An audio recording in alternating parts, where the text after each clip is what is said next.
Hello student, कैसे हैं आप सब। एक बार पुनः सी कोचिंग क्लासेस पर स्वागत है। उम्मीद करता हूं आप सब अच्छे होंगे, मस्त होंगे, बेहतर होंगे। 11th क्लास के फिजिक्स में चैप्टर सेकंड चल रहा है बच्चों, जिसमें हमने एक्स के सापेक्ष अवकलन करना सिखाया था पार्ट 1 में।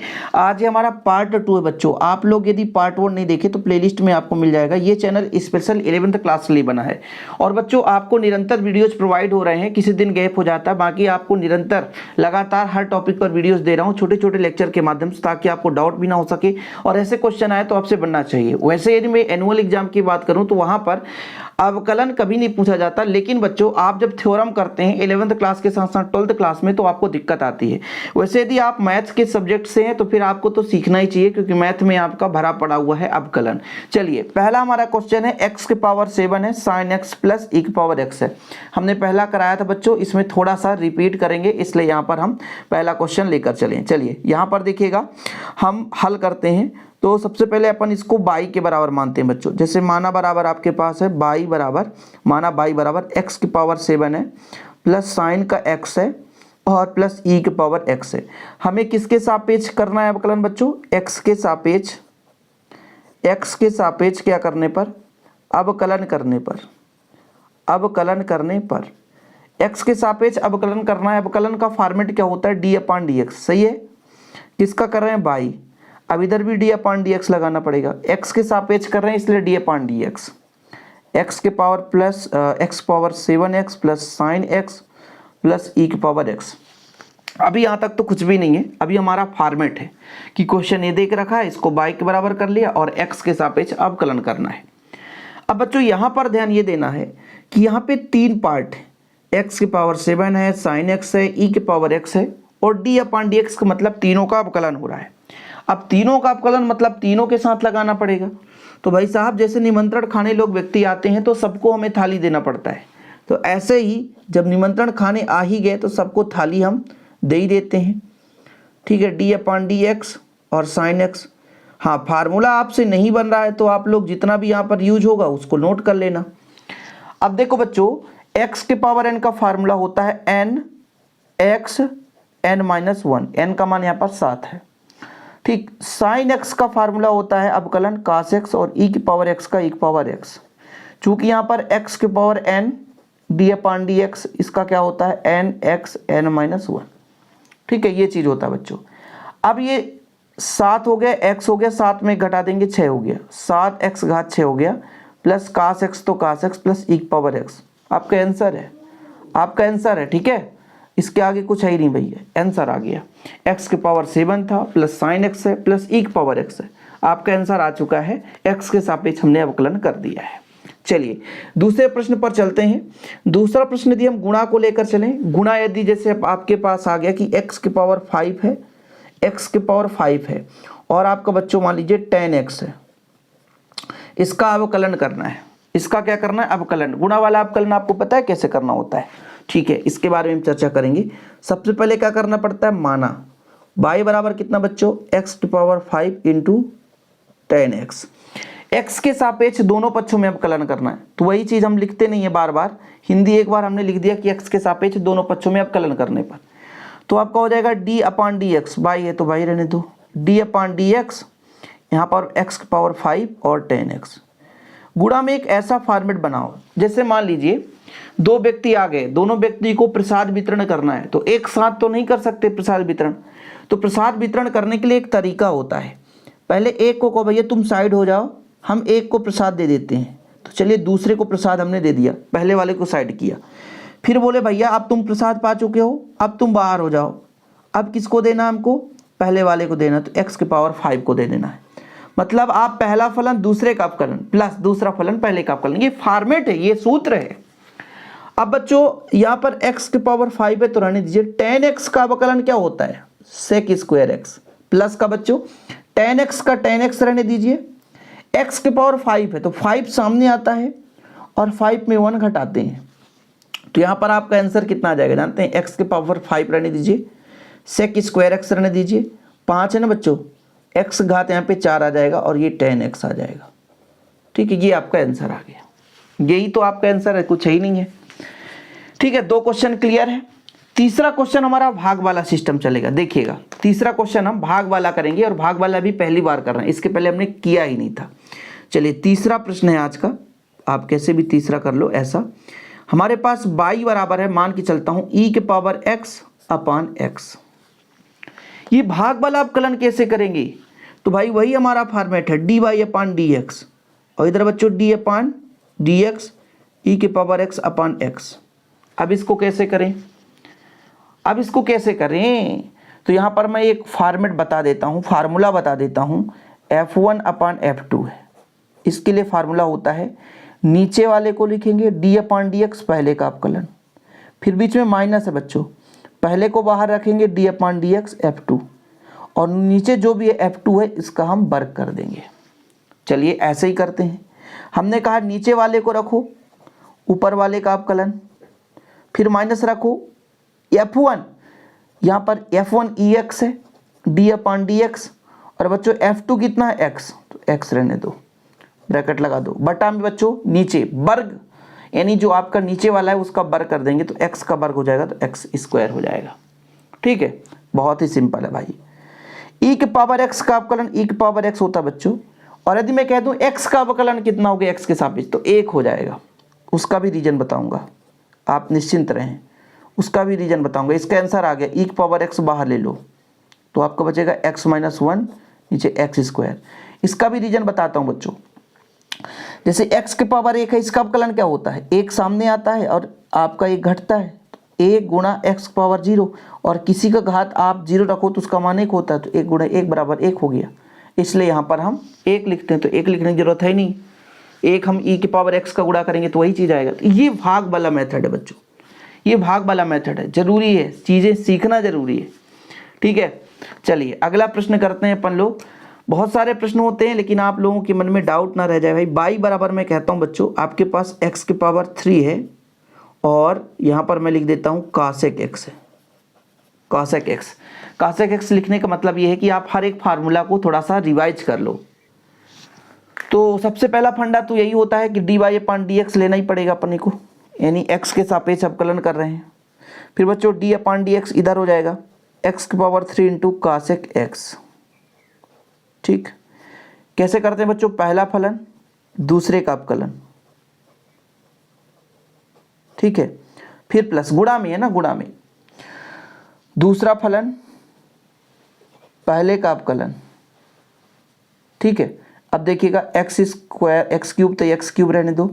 cosec x का अवकलन क्या होता है बच्चों, minus cosec x into cot x, plus cosec x है, x क्यूब का क्या होता है 3x स्क्वायर। अब देखो ये माइनस रहने दो, x क्यूब रहने दो, cosec x रहने दो, cot x रहने दो, plus 3x square cosec x आपका आंसर है। ठीक है, ऐसे क्वेश्चन अवकलन करना सीखें।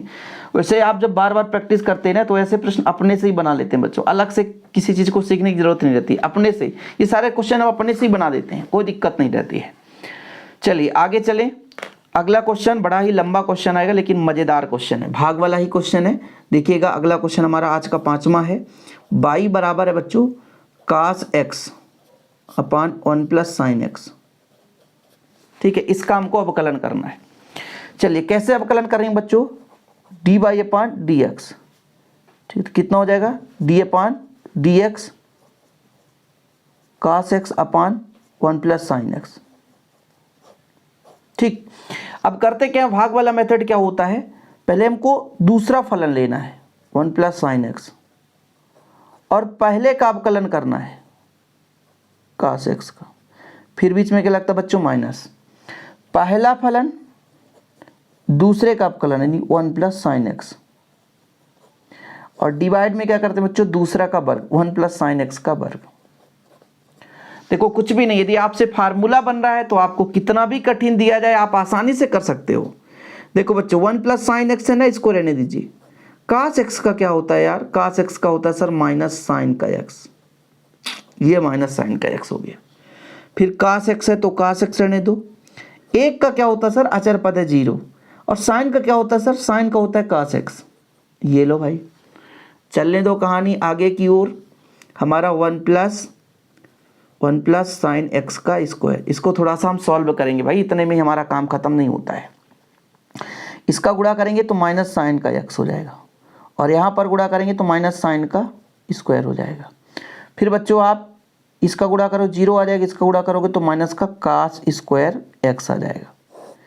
चलने दीजिए कहानी 1 प्लस साइन एक्स का वर्ग हो जाएगा।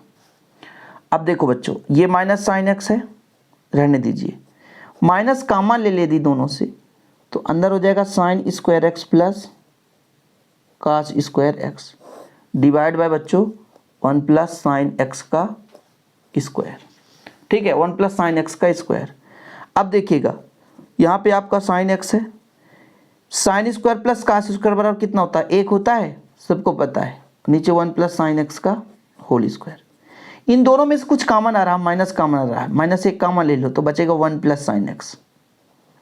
भाई माइनस यहाँ भी कॉमन ले लिया, और नीचे 1 प्लस साइन एक्स का स्क्वायर, तो 1 से 1 कट गया, तो कितना आ रहा हमारा माइनस का 1/1 प्लस साइन एक्स। कोई भी क्वेश्चन कठिन नहीं होता, लंबा दिखता भले ही है बच्चों, लेकिन कठिन नहीं होता है। करने के ऊपर डिपेंड करता है कि आप कितना अच्छे तरीके से उस क्वेश्चन को कर सकते हैं। ठीक, अब चलिए ये तो हो गया हमारा गुणा भाग वाला सिस्टम कंप्लीट हो गया। लेकिन कुछ कभी ऐसे भी क्वेश्चन आ जाते हैं, जैसे अचर पद में आ जाएगा क्वेश्चन आपका, मान लीजिए 6 नंबर है, मान लीजिए आपसे आ गया साइन 2x, ठीक है, y बराबर, तो फिर आपको दिक्कत होगी, सर ये 2x वाला तो हमने पढ़ा ही नहीं, x वाला पढ़ा लेकिन 2x वाला हमने नहीं पढ़ा। अभी मैं बताता हूँ, माना मान के चलेंगे। जैसे हमने कहा x के सापेक्ष अवकलन करेंगे तो इतना हो जाएगा, और इधर d/dx हो जाएगा साइन 2x हो जाएगा। इसको हम माना मानेंगे बच्चों, यहाँ माना मानेंगे, 2x बराबर t, 2x बराबर t हम मान लेते हैं, माना मान के चलते हैं, या कुछ भी मान लो आप लोग, जो भी आपको मानना है। तो जब इसको हम मानेंगे तो यहाँ पर वैल्यू पुट करेंगे, यहाँ पर वैल्यू पुट करेंगे, तो देखिएगा हमारा dy/dx इधर है, इधर d/dx हो गया, ठीक है, ये आपका साइन t हो गया।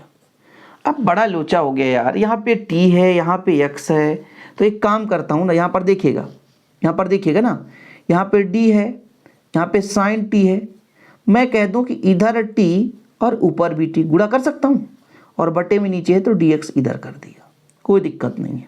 अब तो इसका अवकलन हो जाएगा साइन t का कास t, और d/dx, t का मान भी रख देता हूँ 2x, 2 कांस्टेंट है वो सामने आ जाएगा cos t, और t का वैल्यू भी रख दूंगा cos 2x, आंसर आ गया। कुल मिलाकर जो कांस्टेंट है वो सामने आ जाता है अवकलन में। मैं सीधे 12th में ऐसे ही बताता हूँ कि बच्चों कुछ भी नहीं, अवकलन करना एक लाइन में, जो कांस्टेंट है उसे सामने ले आओ, जो कांस्टेंट है उसे सामने ले आओ, खत्म कहानी। जो भी कांस्टेंट रहे उसे सामने ले आओ, उसमें ज़्यादा भटकने की जरूरत नहीं रहती।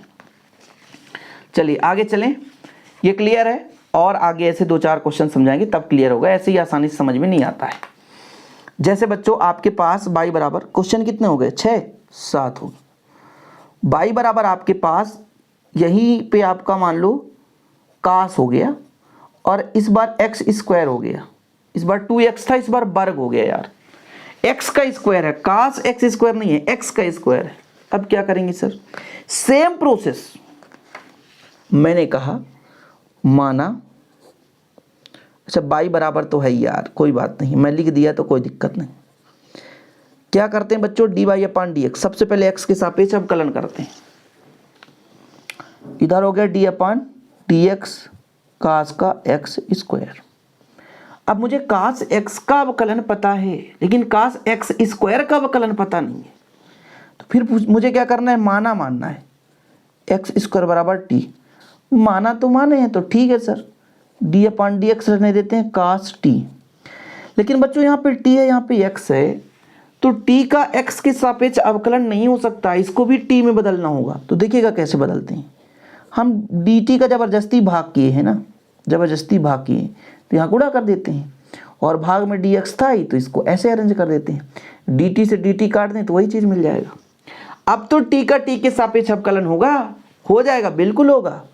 तो यहाँ पर बच्चों कास का होता माइनस साइन t, देखो जरा, और फिर सर इसका क्या लोचा है, इस t का मान रखेंगे बच्चों x स्क्वायर, तो हम x स्क्वायर रख दिए। जब x स्क्वायर रख दिए तो x स्क्वायर तो सबको पता भाई, साइन t यहाँ पे भी x का मान रख दिए, एक्स स्क्वायर का अपकलन 2x2 - 1, मतलब जो भी n होता है वो सामने आता है और n में से एक घटाते हैं, तो आंसर आपका कितना आ जाएगा 2 हो जाएगा। x 2 में एक घटेगा, एक ही बचेगा, माइनस है तो माइनस रहेगा, साइन है तो साइन, x का स्क्वायर तो x का स्क्वायर। ऐसे बच्चों यदि पावर वाले सिस्टम में आ जाए तो आपको ऐसे करना होगा, ठीक है। ये मेथड है इसलिए मैं समझा देता हूँ, क्योंकि आपको ऐसा ना लग जाए कि सर ऐसे मेथड तो हमारे कभी कराए ही नहीं। और मैं आपको पहले ही बताया बच्चों कि एकदम आप लोग जितना मैं करा रहा हूँ उतना कर लो, ठीक है। जैसे आपके पास e की पावर 10x है, फिर आप क्या करोगे, पहले माना y बराबर करोगे e की पावर 10x, ठीक है। फिर आप कहोगे x के सापेक्ष अवकलन dy/dx, फिर e की पावर 10x आ गया, फिर लोचा हो गया। e की पावर x का अवकलन पता है, e की पावर 10x का अवकलन नहीं पता, तो माना 10x बराबर हम t मान लेते हैं बच्चों, 10x बराबर t मान लेते हैं, तो कितना हो जाएगा dy/dx हो गया e की पावर t। फिर वही लोचा है, t का x के रिस्पेक्ट में अवकलन होना ही नहीं है, तो फिर हमको क्या करना पड़ेगा d/dt e की पावर t, dt यहाँ जबरदस्ती हमने भाग दिया तो जबरदस्ती गुणा कर दें, भाग में dx था तो उसको वहीं रहने देते हैं। अब t का t के सापेक्ष अवकलन होगा तो e की पावर t का e की पावर t हो गया, d/dx हो गया, t का मान रख देंगे 10x, तो बच्चों e की पावर 10x यहाँ भी हो जाएगा और इसका हो जाएगा sec स्क्वायर x। 10x का अवकलन क्या होता है sec स्क्वायर x। इस प्रकार से अवकलन आप लोगों ने सीख लिया होगा। पार्ट 1 पार्ट 2 में इतना कर लिए काफ़ी है, 11th के हिसाब से काफ़ी है बच्चों। मुख्य रूप से टारगेट रहता है कि आपका क्वेश्चन कैसे बन सकता है, अवकलन सीखना जरूरी है, थोड़ी बहुत बेसिक चीज़ें आप प्रैक्टिस करते रहो। आगामी समय में और यदि कहोगे कि सर हाँ और प्रैक्टिस कराओ और करा दूंगा। आज के लिए इतना ही। वीडियो पसंद है तो लाइक करके शेयर कर दें। डिस्क्रिप्शन पे ऐप का लिंक मिलेगा बच्चों, ऐप में भी आप ज्वाइन कर सकते हैं, ऐप में नोट्स भी अवेलेबल है। या आपको हैंडी टेन नोट्स लेना है क्लास 11th या 12th का, तो कॉन्टैक्ट नंबर है हमारा 9685 29 91 89, हमारा पर्सनल नंबर है, कॉन्टैक्ट नंबर है। इसमें कॉन्टैक्ट करके नोट्स ले सकते हैं। एक छोटा सा अमाउंट चार्ज रहता है ताकि आपका भी सपोर्ट हो सके और हमारा भी। ओके बच्चों, जय हिंद, वंदे मातरम।